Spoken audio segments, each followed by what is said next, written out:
Shalom, selamat malam Jemaat Mesbah Doa dimanapun berada pada malam hari ini. Mari kita mau siapkan hati kita mau sama-sama datang menyembah Tuhan. Biar hadirat Tuhan memenuhi kita dimanapun kita berada malam hari ini. Biar hadirat Tuhan boleh memulihkan, menyembuhkan setiap kita dimanapun kita berada malam ini. Mari kita sama-sama berdoa. Tuhan Yesus, terima kasih buat kasih setia Tuhan yang sungguh kami rasakan sampai saat ini. Kami bersyukur jikalau kami malam ini masih diberikan kesempatan untuk boleh datang menyembah Tuhan. Kami boleh datang untuk bersekutu dengan Engkau Tuhan. Biar malam hari ini kami berjumpa secara pribadi. Apapun kondisi yang ada, apapun keadaan kami mau terus belajar untuk bersyukur di dalam segala hal. Terima kasih Tuhan. Mungkin malam ini ada yang di dalam kondisi yang kurang baik sekalipun. Mari bersyukur pada Tuhan. Jangan putus harapan. Berharap, bersandar hanya kepada Tuhan saja. Terima kasih. Engkaulah kekuatan kami Tuhan. Engkaulah sumber penghiburan kami. Mari sama-sama datang pada Tuhan. Sembah Dia.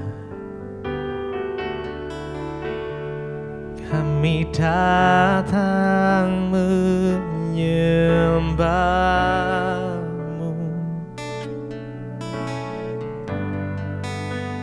Yesus.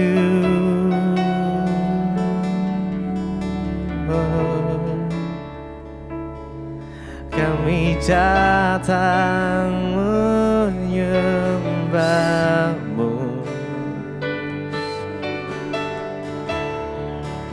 oh Yesus.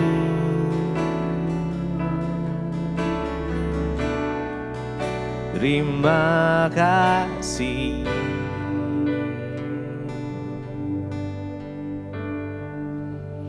Ku kan berdiri di tengah badai, dalam kekuatan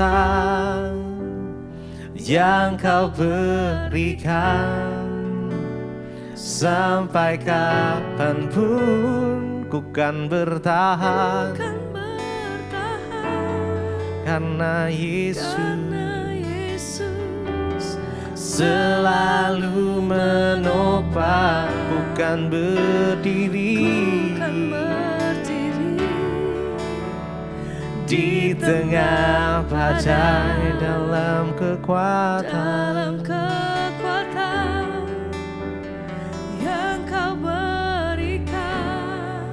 Sampai kapanpun ku kan bertahan, karena Yesus selalu menopang. Ku kan berdiri di tengah badai, dalam kekuatan yang Kau berikan. Sampai kapanpun ku kan bertahan, karena Yesus selalu menopang. Ku kan berdiri di tengah badai, dalam kekuatan yang Kau berikan. Sampai kapanpun ku kan bertahan, karena Yesus selalu menopang. Ku kan berdiri di tengah badai, dalam kekuatan yang Kau berikan sampai kapanpun. Ku kan bertahan karena Yesus selalu menopang hidupku.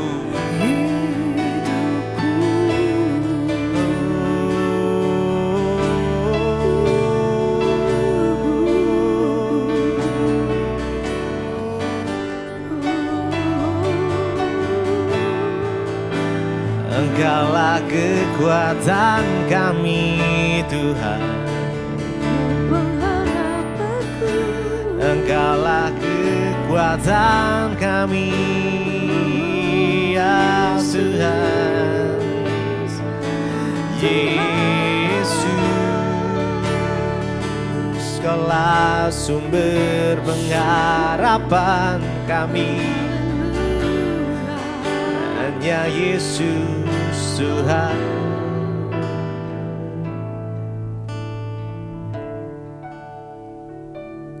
Mungkin malam ini ada di setiap saudara, mungkin mengalami badai di dalam kehidupan.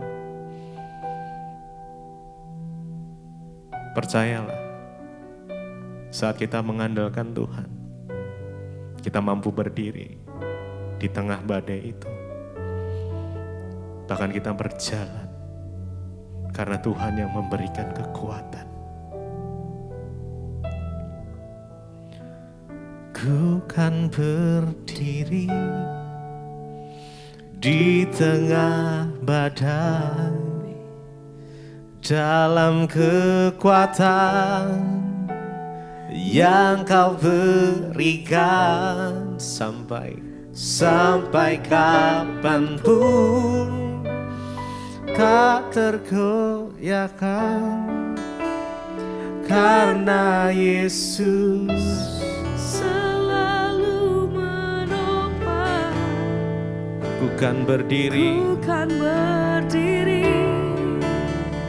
di tengah badai, dalam kekuatan yang Kau berikan sampai kapanpun. Ku kan bertahan karena Yesus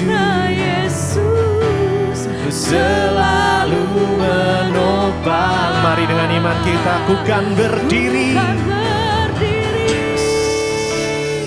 di tengah badai, dalam kekuatan yang Kau berikan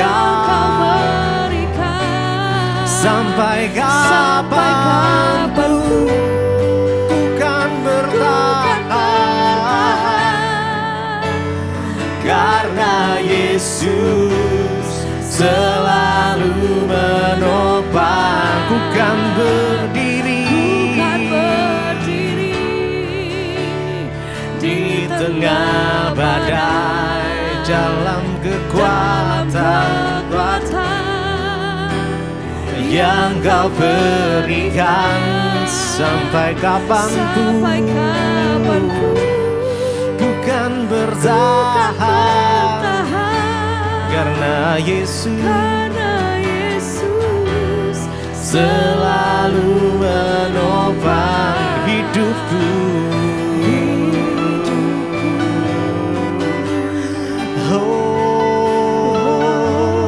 Karena Tuhan yang menopang, sebab itu ku tak perlu takut, ku tak perlu khawatir, sebab Kau yang bersamaku, Kau yang memberi kekuatan kepadaku.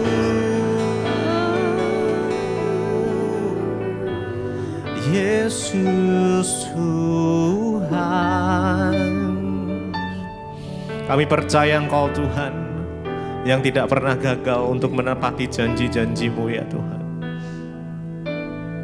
Engkau yang menjadikan kami lebih dari pemenang. Karenanya kami mau sandarkan setiap beban kami, pergumulan kami di dalam Engkau saja Tuhan. Kami percaya Engkau Tuhan yang sanggup menepati janji.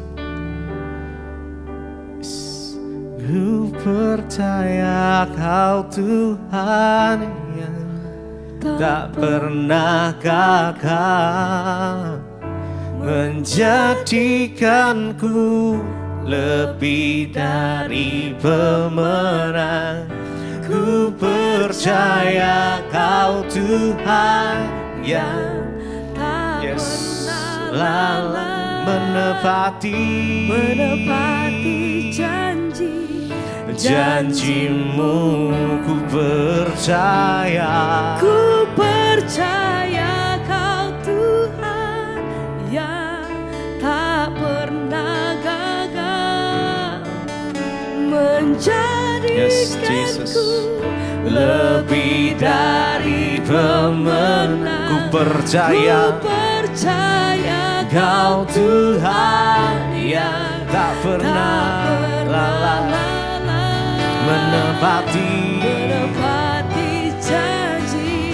janji-Mu. Ku percaya Kau Tuhan yang tak pernah gagal,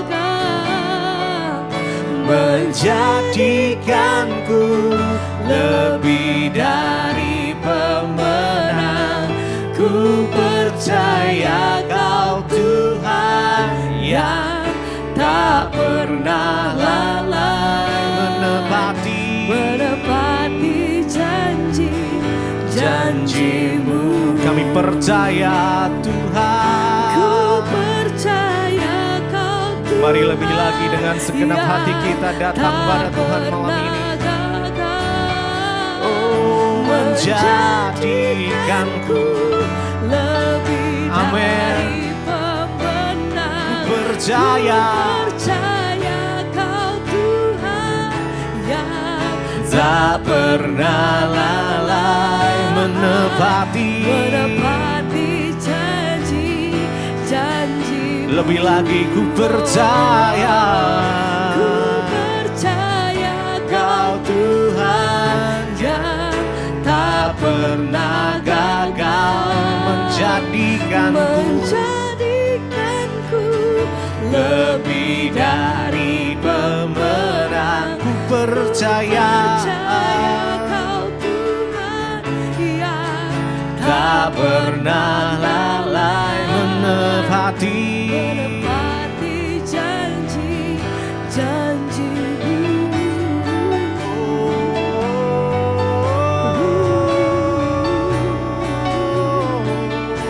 Ku percaya, kami percaya kepadamu Tuhan. Oh Yesus.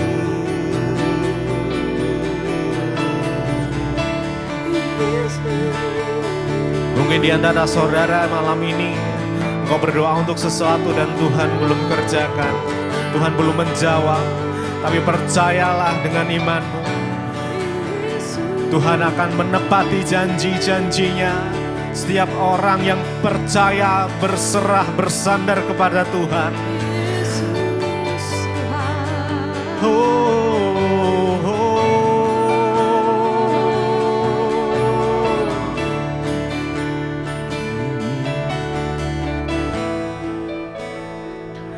Ku percaya, yes. Mari percaya, imani. Kami percaya Tuhan, Engkau akan menjadikan kami lebih dari pemenang. Ku percaya Kau Tuhan yang tak pernah lalai menepati janji-Mu. Mari dengan segenap hati kita. Ku percaya Kau Tuhan yang Mari pegang janji tak Tuhan. pernah Yes, gagal kami tahu Tuhan, menjadikan Kau menjadikan kami lebih dari pemenang. Ku percaya Kau Tuhan yang tak pernah lalai menepati janji-janjimu.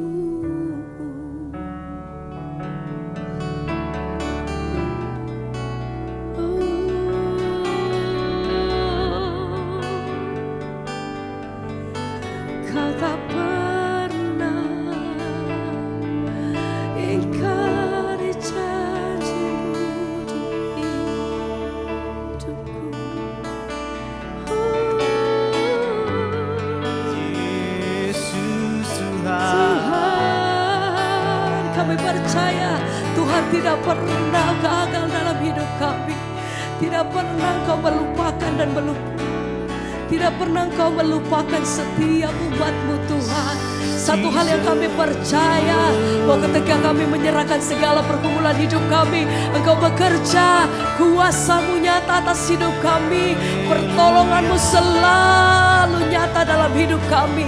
Tepat di waktu-Mu ya Tuhan, kami melihat tangan Tuhan bekerja dalam hidup kami.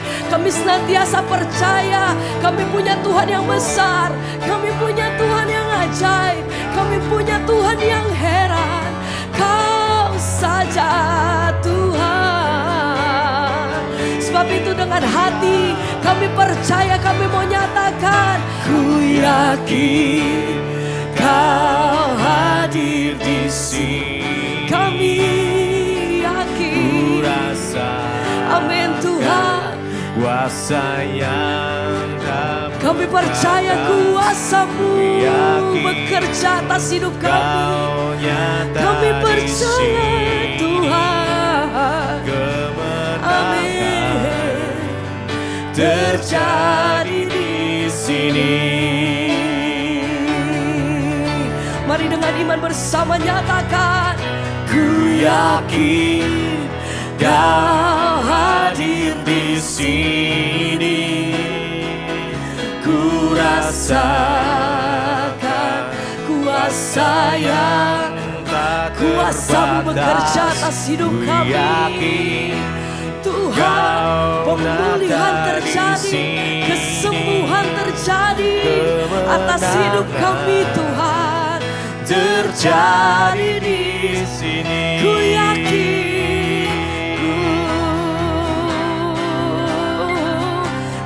yakin Kau hadir di sini.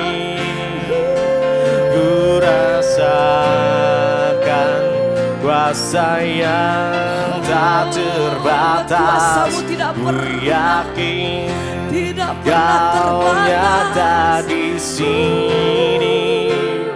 Kemenangan terjadi di lebih lagi sini. bersama naikkan pujian-Mu, nyatakan, ku yakin Kau hadir di sini.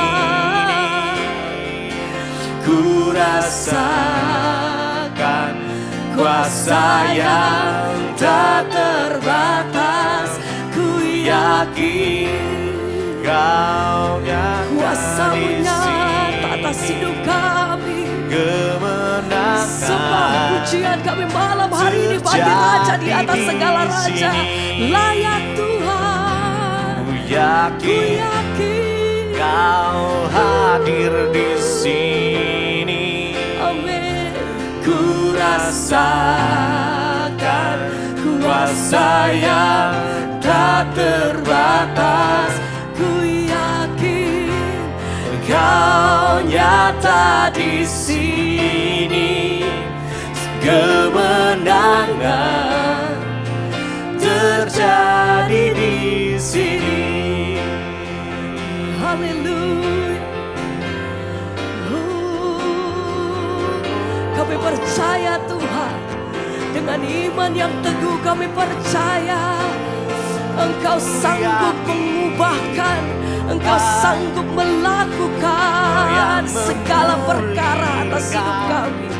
Ya Tuhan, oh haleluya, haleluya, haleluya. Mari dengan segenap hatimu sembah, haleluya.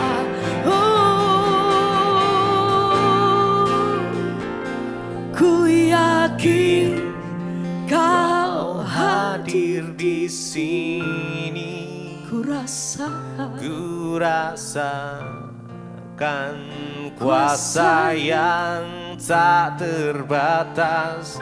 Ku yakin Kau nyata di sini.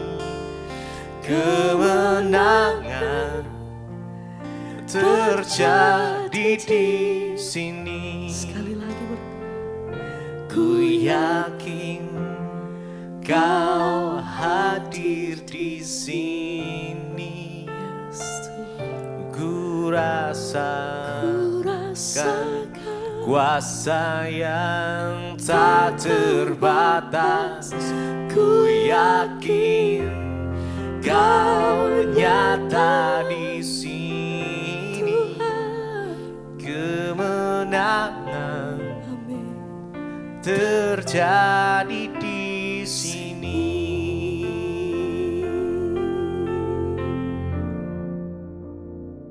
Kami percaya kuasa-Mu Tuhan tidak pernah berhenti sampai hari ini. Ya, sama-sama malam hari ini kami rindu akan kasih dan hadirat-Mu, juga firman-Mu Tuhan malam hari ini. Engkau yang mengurat dan memberikan kekuatan buat setiap kami. Terima kasih Tuhan. Kami rindu untuk mendengarkan firman-Mu. Biar firman-Mu itu sendiri yang menguatkan dan berikan kekuatan buat setiap kehidupan kami. Terima kasih Bapa. Ini pujian kami mau sambut firman-Mu hanya di dalam nama Tuhan Yesus. Haleluya. Amin.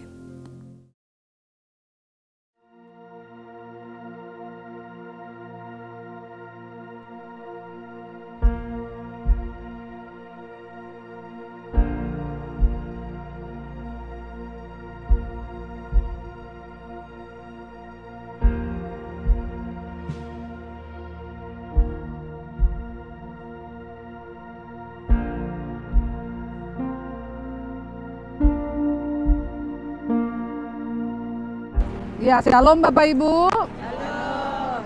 Ya, pertama-tama terima kasih, puji Tuhan kita bisa sama-sama kumpul, kita sehat, tidak kurang suatu apapun, semua karena Tuhan. Amin. Jadi ini bukan hanya perjalanan kita mau jalan-jalan, tapi ini kita bersiarah.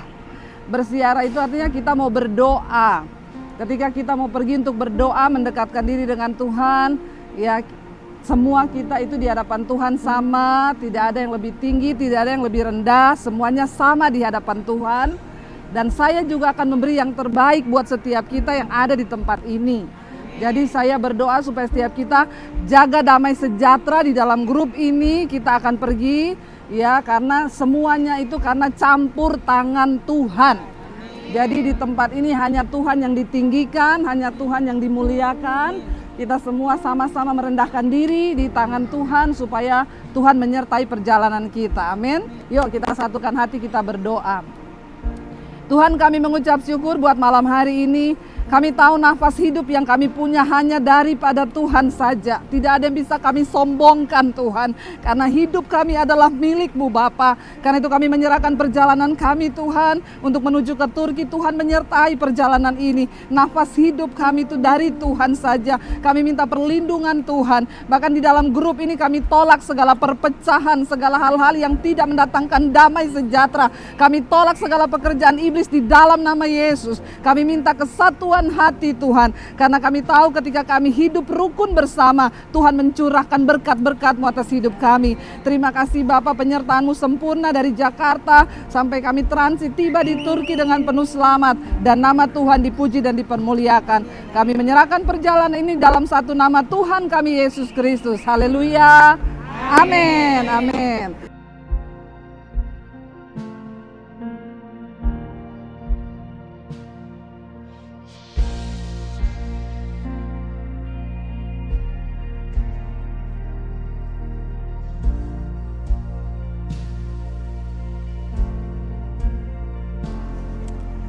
Misbah doa goes to Turkey. Yes, yes, yes.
Itu di Yerusalem.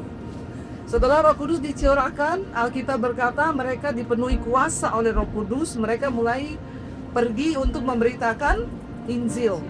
Karena Tuhan Yesus bilang, kamu jangan dulu pergi kalau belum dipenuhi oleh Roh Kudus. Lalu mereka dipenuhi Roh Kudus di Yerusalem dan mereka mulai pergi untuk memberitakan Injil, ya. Dan pada waktu itu kita tahu ada satu kisah dalam Alkitab, dalam Kisah Para Rasul. Kalau saudara baca yang pertama, itu kisahnya pertobatan dari Saulus menjadi Paulus. Dia salah satu orang yang ketika itu dia meminta surat dari pemerintah di Damsyik untuk memberikan jaminan dia akan membunuh orang-orang Kristen yang percaya kepada Tuhan Yesus. Dan dalam perjalanannya ke Damsyik dikatakan ya Tuhan menjamah dia sehingga matanya menjadi buta. Dan dia ketakutan ketika dia sedang dalam perjalanan dijamah menjadi buta. Dan saat itu Tuhan berfirman kepada dia, didengar oleh teman-temannya juga yang ikut, ya, teruskan perjalananmu masuk ke dalam kota dan aku akan menunjukkan kepadamu di Damsyik apa yang harus kamu lakukan. Oh, dia masuk ke Damsyik, dia ketemu dengan seorang yang hamba Tuhan yang bernama Ananias, saudara. Dan dia disembuhkan. Padahal waktu itu Ananias bilang, Tuhan, orang ini kan jahat sekali. Dia bunuh-bunuh orang-orang Kristen. Bahkan dia datang ke sini untuk membunuh.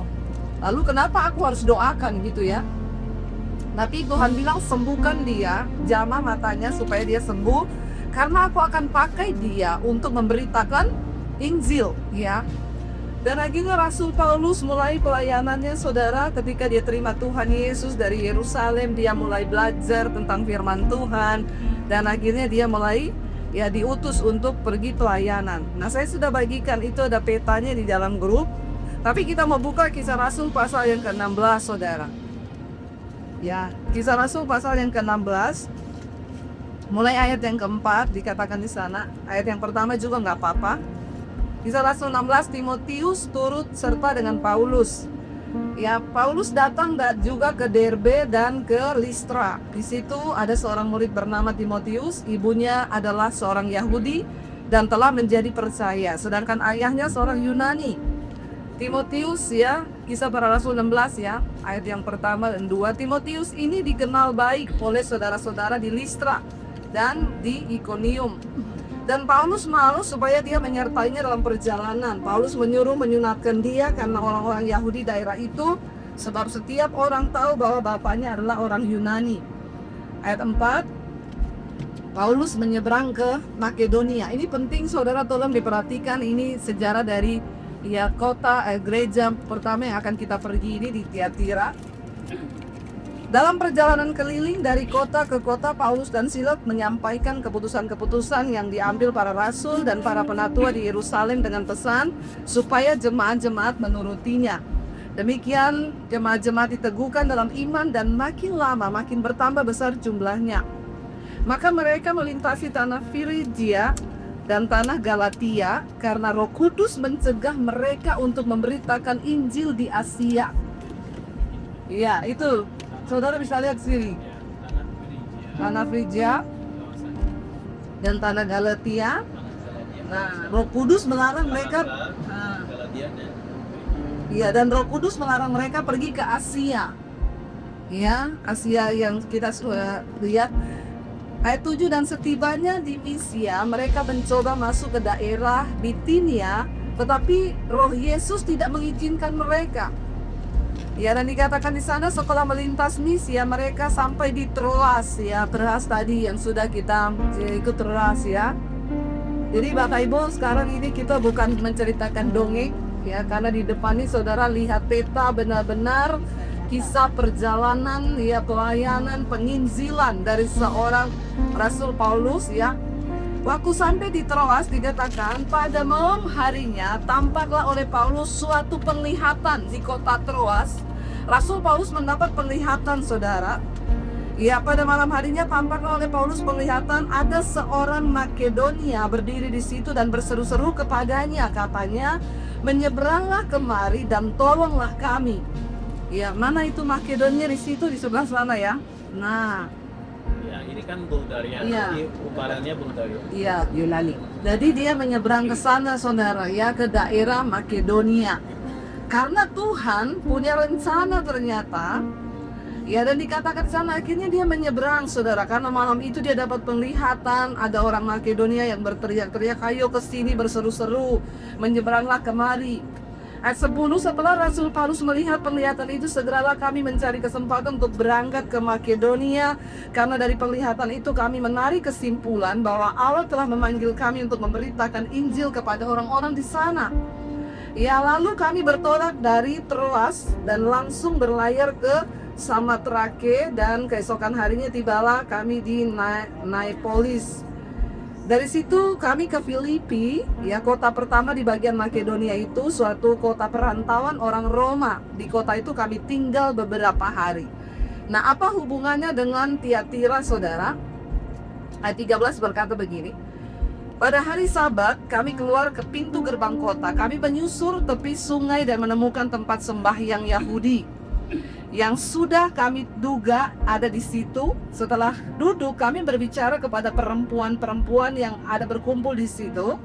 Seorang dari perempuan-perempuan itu yang bernama Lydia turut mendengarkan. Ia seorang penjual kain ungu dari kota Tiatira yang beribadah kepada Allah. Tuhan membuka hatinya sehingga ia memperhatikan apa yang dikatakan oleh Paulus. Sesudah ia dibaptis bersama-sama dengan seisi rumahnya, ia mengajak kami, katanya, jika kamu berpendapat bahwa aku sungguh-sungguh percaya kepada Tuhan, marilah menumpang di rumahku. Ia mendesak sampai kami menerimanya. Saudara, ternyata kenapa Tuhan itu mengutus Rasul Paulus ke Makedonia? Karena di sana ternyata Paulus bertemu dengan seorang wanita yang berasal dari Tiatira. Lalu Tuhan membuka mata hatinya dan dia bertobat saat Rasul Paulus memberitakan Injil. Dari seorang wanita yang bertobat ini, kemudian dia dari Tiatira, dia pedagang kain ungu, ya. Jadi dia seorang pengusaha ini, wanita-wanita dipakai Tuhan, ya. Di sini juga banyak wanita-wanita yang akan dipakai Tuhan, amin. Ya, yang dari Papua, yang dari mana lagi nih semua, dari Manado, ya, akan dipakai Tuhan juga untuk memberitakan Injil. Lalu saudara Lydia ini pulang ke kampungnya di Tiatira dan dia mulai membentuk juga di sana persekutuan. Mereka mulai bersekutu, belajar firman Tuhan, ya, dan disitulah cikal bakal mulai pertama kali itu ada gereja mula-mula yang kemudian Rasul Paulus dalam perjalanannya yang kedua ketiga diperkirakan juga mampir, ya, di sana. Jadi kita melihat pergerakan di Asia kecil itu, ya, dimulai dari, ya, Rasul Paulus yang dia pergi memberitakan Injil. Saudara, kalau kita melihat, ya, bahwa luar biasa Tuhan itu memakai orang-orang, ya. Sekarang itu di Indonesia aja semangat penginjilannya sudah mulai berkurang. Amin apa amin? Nanti kita akan lihat kenapa sekarang gereja itu tinggal reruntuhan dan sudah tidak ada lagi, saudara. Karena kemerosotan iman yang terjadi, ya. Bagaimana Tuhan akhirnya berfirman dan memberikan wahyu kepada Yohanes, saudara, ketika dia di Pulau Patmos. Yohanes yang dibuang di Pulau Patmos itu bukan Yohanes Pembaptis, ya. Jadi jangan salah, oh itu Yohanes Pembaptis, enggak, bukan. Yohanes murid Yesus Dan kenapa dia dibuang pada waktu itu terjadi penganiayaan ya dari tentara Romawi kepada anak-anak Tuhan, terutama yang terima Tuhan Yesus. Mereka dibunuh, mereka dipancung, mereka dihukum mati, dan ya itu tadi yang sudah dijelaskan ya, Yohanes itu dibuang, diasingkan ke Pulau Patmos, saudara, supaya dia nggak terlalu banyak memberitakan Injil. Dia termasuk salah satu orang yang masuk dalam daftar nama untuk diasingkan supaya dia nggak memberitakan Injil. Tetapi ternyata ketika di Pulau Patmos, Yohanes menerima wahyu dari Tuhan yang akan ditujukan untuk 7 jemaat yang kemudian disampaikan. Dan nanti saudara, makanya kita nggak bisa berharap di Turki ini ada bangunan gereja, kita bisa ibadah kayak di Yerusalem, ya, di tempat-tempat lain ada tempat untuk kita. Di sini tidak, saudara, ya. Ada beberapa alasan, nanti kita akan jelaskan di sana, dan ya begitulah saudara ya, kekristenan semakin merosot. Kalau di Turki, yang bekas 7 gereja ini, Bapak Ibu, sudah menjadi reruntuhan dan sudah menjadi archaeological site, sudah menjadi objek wisata. Karena di objek wisata ini dijaga oleh pemerintah, jadi di sana ada peraturan pemerintah, makanya kita nggak bisa doa lengkap di tempat-tempatnya, Bapak Ibu. Iya, dan alasan yang kedua mungkin saudara karena ya ini memang bukan negara Kristen ya, dan ya kalau ada gereja nanti dibangun lagi di situ terus nanti orang datang beribadah ya dari kebijakan pemerintah memang ya tidak memperbolehkan untuk ya kita bisa beribadah, dan bahkan ya kita berdoa saudara ya supaya, tapi ya mau atau tidak mau pemerintahnya juga harus menerima bahwa pemasukan devisa negara di tempat ini banyak masuk dari orang Kristen yang mau melihat jemaat mula-mula, tapi dia nggak bisa memfasilitasi ya, mungkin ada ketakutan tersendiri ya atasnya mereka, tapi ya nggak apa-apa lah, yang penting kita bisa datang dan melihat gitu ya. Makanya kita nggak bisa di sana seperti di Israel, kita bisa penyembahan, kita bisa ibadah, kita nggak bisa lama-lama, bahkan kalau lama-lama katanya nanti datangi sama security, kita nggak boleh ya. Jadi kita di bus ini kita pakai, nanti kalau kita mau ibadah, nanti mungkin kita cuma bisa doa sebentar di sana, lihat saja. Ya, yang terpenting adalah kita belajar dari sini bahwa api misi, api penginjilan itu harus kita kobarkan lagi loh, amin. Ya, supaya saudara kalau enggak kekristenan itu semakin meredup. Ya, sekarang Asia, puji Tuhan, Indonesia mulai ada pergerakan kebangunan rohani. Ya, saya juga bersyukur lewat YouTube saya juga Tuhan buka untuk pelayanan misi penginjilan. Ya, sekarang ya banyak sekali orang-orang yang boleh mendengar berita Injil itu. Jadi kita berdoa ya, dan kita percaya bahwa dari tempat ini saya berdoa semua pulang membawa hati misi itu kembali, amin. Ya, kita lihat saudara, perjalanan Rasul Paulus ya tidak mudah ya, kita aja naik bus gini dari satu tempat ke tempat yang lain tuh. Makanya Rasul Paulus bilang begini saudara, aku itu setiap hari berada dalam bahaya maut karena nama Yesus. Dulu mereka benar-benar mau dibunuh loh. Rasul Paulus bilang, aku dipenjara, disesa, dianiaya, aku karam kapal. Ya, berapa kali aku akan dibunuh, dipenjara. Tapi ya Tuhan kasih dia kekuatan. Kenapa? Karena Rasul Paulus punya pengalaman pribadi perjumpaan dengan Tuhan Yesus. Dia dulu seorang teroris yang bunuh-bunuh orang saudara. Tapi ketika dijamu oleh Tuhan Yesus, dia berubah. Bahkan beberapa jemaat di Asia kecil itu adalah buah dan hasil dari pelayanan Rasul Paulus. Kita bersyukur, kita juga boleh mendengar Injil kabar baik itu sampai hari ini saudara ya, dan biarlah kita juga terus berdoa. Kita pulang nanti, ayo api penginjilan itu kembali kita hidupkan lagi ya. Tuhan Yesus memberkati.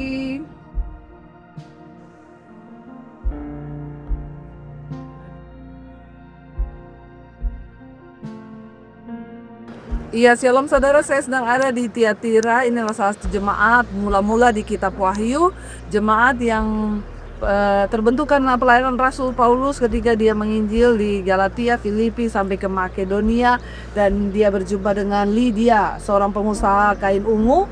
Dan Lydia dan keluarganya bertobat, menerima Tuhan Yesus, dibaptis, dan mereka menyerahkan hidup mereka pada Tuhan. Dan lewat mereka pelayanan itu ada di jemaat di Tiatira ini. Dan sekarang di belakang saya masih ada reruntuhan batuan sisa dari jemaat ini. Ya, kami bersyukur jemaat Mezbah Doa bisa menginjakan kaki di sini, dan biarlah kita juga semua dari tempat ini belajar bahwa Kita harus tetap menjaga kemurnian, iman, dan hidup kita di hadapan Tuhan, supaya Tuhan tidak mencela kita seperti yang tertulis di kitab Wahyu.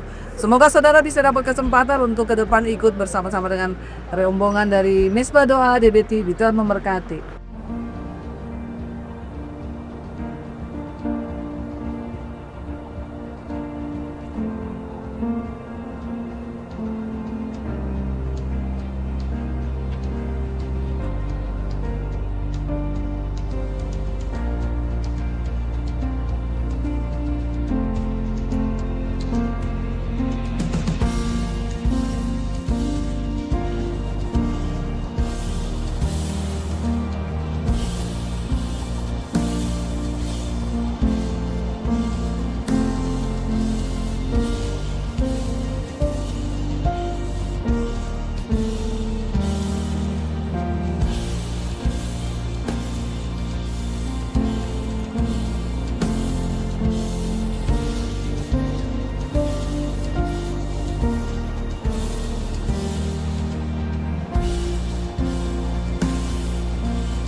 Bapak Ibu, kita ada di Tiatira hari ini, dan kalau kita lihat di Wahyu pasal yang kedua, kita buka bersama yuk. Tadi sudah saya jelaskan, Yohanes itu dibuang di Pulau Patmos karena pada waktu itu ada penganiayaan terhadap orang-orang Kristen dan mereka takut Injil itu akan semakin berkembang. Makanya juga sampai detik ini semua bangunan di sini dibiarkan menjadi reruntuhan, saudara, karena mereka nggak mau Kristen itu bangkit lagi ya. Dan Pak Berto tadi tuh bertanya begini, Bu, zaman dulu itu kok ya mereka rasul-rasul tuh memberitakan gencar, tapi kenapa pada akhirnya mati semuanya ya. Nah, ini penyebabnya. Buka kitab Wahyu pasal 2 ayat 18, saudara. Wahyu pasal 2 ayat 18, kepada jemaat di Tiatira ya. Di tempat ini kita ada, saudara, di kota yang pernah ada di Alkitab, benar-benar ditulis sejarahnya. Ayat 18 di sana dikatakan, dan tuliskanlah kepada malaikat jemaat di Tiatira, inilah firman Anak Allah yang mata pedangnya bagaikan nyala api dan kakinya bagaikan tembaga. Aku tahu segala pekerjaanmu, baik kasihmu maupun imanmu, baik pelayananmu maupun ketekunanmu. Aku tahu bahwa pekerjaanmu yang terakhir itu lebih banyak daripada yang pertama.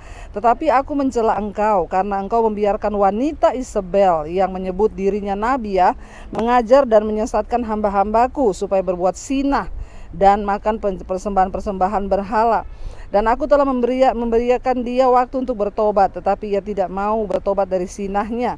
Lihatlah, aku akan melemparkan dia ke atas ranjang orang sakit, dan mereka yang berbuat sinah dengan dia akan kulemparkan ke dalam kesukaran besar jika mereka tidak bertobat dari perbuatan-perbuatan perempuan itu. Dan anak-anaknya akan kumatikan, dan semua jemaat akan mengetahui bahwa akulah yang menguji batin dan hati orang, dan bahwa aku akan membalaskan kepada kamu setiap orang menurut perbuatannya.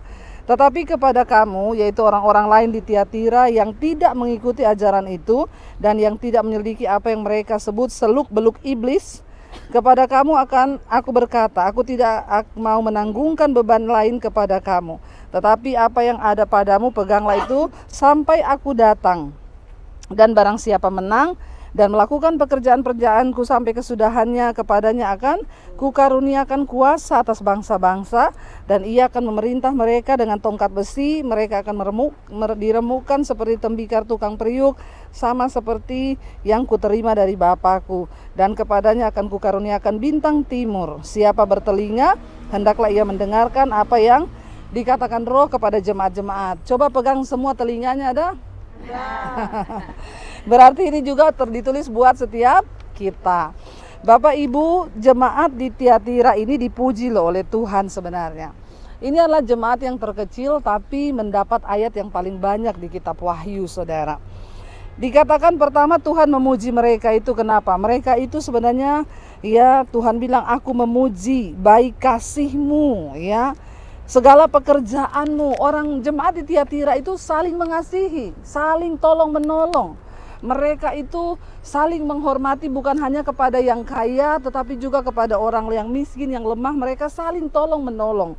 Tapi Tuhan bilang di sana ya, bukan hanya kasih mereka tekun, pekerjaan mereka baik, ya pelayanan mereka itu melakukan semua itu. Bahkan yang terakhir ini Tuhan bilang kamu lebih rajin dari yang pertama. Ya sebenarnya wow nggak jemaat ini saudara? Wow. Tapi yang jadi tidak wow itu kenapa? Karena kamu membiarkan perempuan wanita Isabel. Yang dimaksud dengan Isabel di sini bukan Isabel dari perjanjian lama, itu Raja Ahab ya, itu sudah tidak ada ya saudara, itu sudah kisahnya lama. Tapi roh Isabel itu ternyata masih ada. Dan dia memasuki pada waktu itu pengajar-pengajar, imam-imam, memasuki ya orang-orang yang mengatakan dirinya sebagai hamba Tuhan. Nah, roh Isabel itu apa saudara? Waktu kita belajar tentang Raja Ahab itu, Raja Israel, dia menikah dengan Isabel. Isabel itu karena ada nabi-nabi Tuhan yang berbicara menentang semua yang jahat. Isabel ini bikin nabi-nabi palsu kan? Ya, dia bikin nabi-nabi saingan. Nabi-nabi itu dibayar sama dia untuk mendukung semua yang dia mau.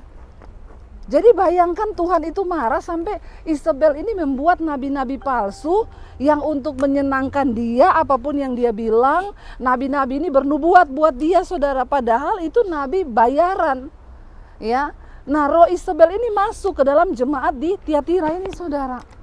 Dan bukan hanya itu, dia juga mengizinkan persinahan masuk ya ke dalam jemaat.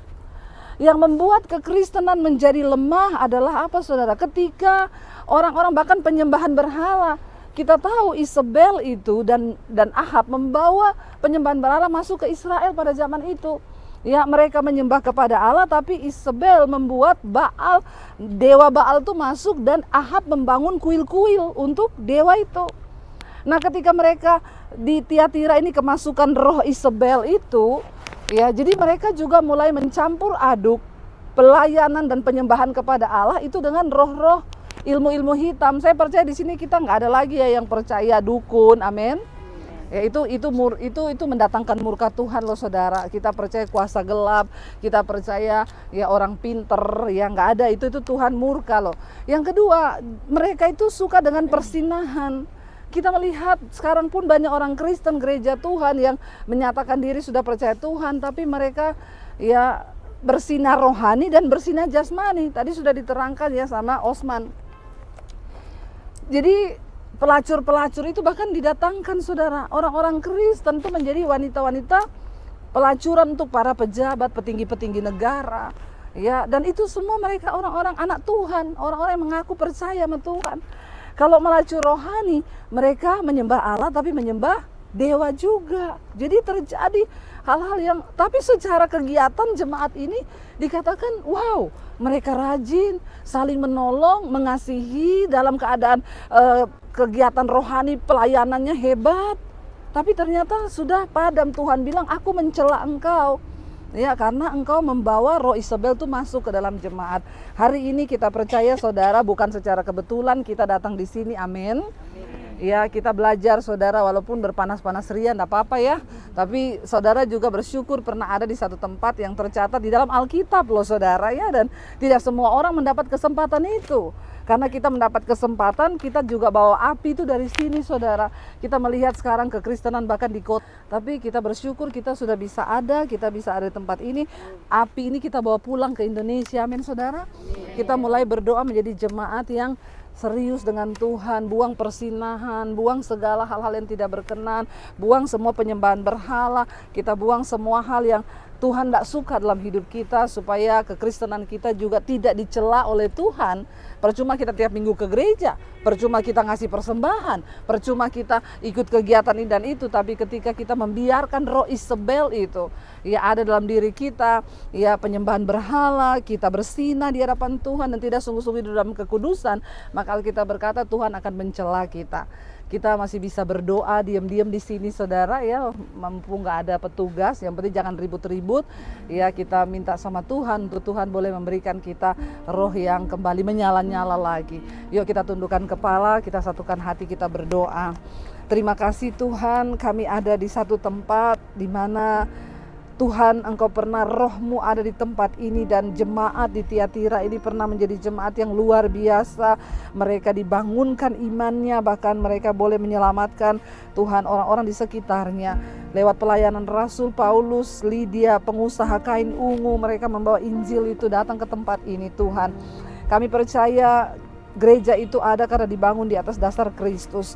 Tapi kami tahu Tuhan, pelayanan jemaat di tempat ini, sekalipun mereka rajin, mereka saling mengasihi, mereka saling tolong menolong di dalam kegiatan-kegiatan yang kelihatannya rohani, mereka begitu luar biasa, tapi Tuhan mencela mereka karena mereka membiarkan roh Isabel, penyembahan berhala, persinahan itu terjadi di dalam gereja. Kami berdoa, biarlah kami semua sebagai gereja Tuhan, tubuh Kristus, Engkau juga memperlengkapi kami Tuhan. Kami berdoa kalau ada roh-roh yang tidak berkenan, roh persinahan, penyembahan berhala, ya kami tengking, kami buang itu semua di dalam nama Tuhan Yesus. Tuhan berikan kami kekuatan untuk terus berjuang sampai di akhir zaman, supaya kami tidak ditolak, tapi dikatakan orang-orang yang mau bertobat dan sungguh-sungguh datang kepada Tuhan, kepada kami dikaruniakan Tuhan mahkota kehidupan yang sudah Tuhan janjikan. Hamba berdoa untuk setiap jemaat-Mu yang ikut Tuhan, ya bahkan jemaat Mesbah Doa yang menyaksikan di rumah Tuhan pada hari ini.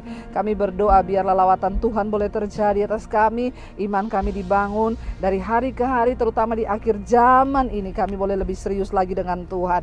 Terima kasih Bapa, berkati juga keluarga kami yang kami tinggalkan di rumah, anak cucu kami berdoa keselamatan yang dari Tuhan boleh terjadi atas hidup mereka. Dari Tiatira ini kami minta berkat dan Tuhan, api yang dari Roh Kudus itu turun atas hidup kami semua, sehingga kami menjadi Kristen yang sungguh-sungguh bertobat, yang sungguh-sungguh mempersembahkan hidup yang benar di hadapan Tuhan. Terima kasih Bapa. Kami menyerahkan perjalanan kami selanjutnya dalam tangan Tuhan. Mari kita buka hati dan tangan kita saudara. Karena itu terimalah kiranya berkat, rahmat, anugerah dari Allah Bapa, cinta kasih dari Tuhan Yesus Kristus, penyertaan Allah Roh Kudus turun atas hidup kami semua mulai hari ini, bahkan sampai kali yang kedua Tuhan Yesus datang kembali menjemput setiap kami, dan nama kami tercatat di dalam kitab kehidupan. Dalam nama Tuhan Yesus yang percaya diberkati Tuhan, katakan bersama amin. Amin. Kau yang pegang tanganku, Kau yang sentuh hatiku, selamanya ku cinta Kau Yesus, selamanya ku menyembah-Mu. Kau yang pegang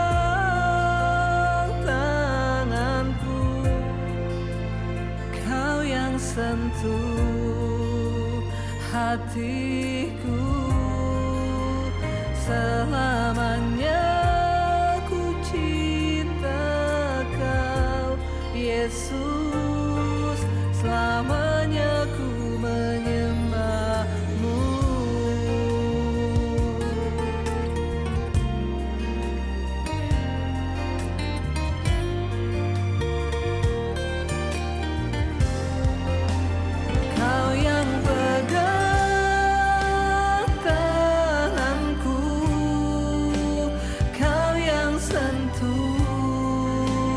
Hati